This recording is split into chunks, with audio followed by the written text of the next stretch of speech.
The scariest part about Witch Hat Atelier is that the villains might actually be right. Witch Hat Atelier has finally finished its run, and it's one of my most favorite anime of the year so far.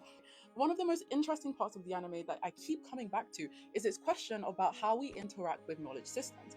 In the world of Witch Hat Atelier, only certain people are allowed access to magic, and even within those people who are allowed access to magic, only allowed to do magic in certain ways. There are elements of it called the forbidden magic, and you have the witches who do magic properly, you have the brimmed caps who actively practice forbidden magic, and you have everyone else that doesn't even know magic exists. Brimmed caps begin to ask a brilliant question: is who gets to decide who has access to knowledge? Who gets to decide why we're able to do certain things in certain ways? Is the idea of hoarding knowledge to prevent danger and safety rather than letting humanity choose its own destiny? I think across many different moments and times in the anime, we see this question coming back again and again through different characters. Particularly in the last few episodes, my favorite character, my darling, Riche, presents this frustration at the system for trying to make her to conform to be a certain type of witch. She goes, I don't want to do your spells your way.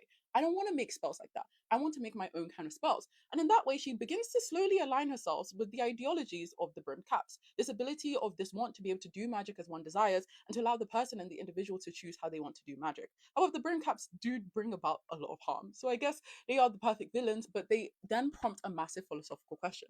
The Witch Hat Atelier isn't the first piece of text or work or anime to confront this idea of who gets certain access to knowledge. I mean, for example, you have the Atlas 6 series by Olivia Blake that is probing who gets to have access to the knowledge that the members of the Atlas 6 are pursuing. You have the recent movie Disclosure Day, who is prompting who gets to know the idea of the existence of aliens and is it right for human beings? Are we able to, absorb and confront the knowledge accurately? We have the infamous identity crisis from DC, where the heroes are confronted with actually, do the rest of these heroes have the knowledge to accept this decision that we did? And is it even the right decision in the first place? I love Witch Hat Atelier. And even when we look towards the fandom are prompting this question too.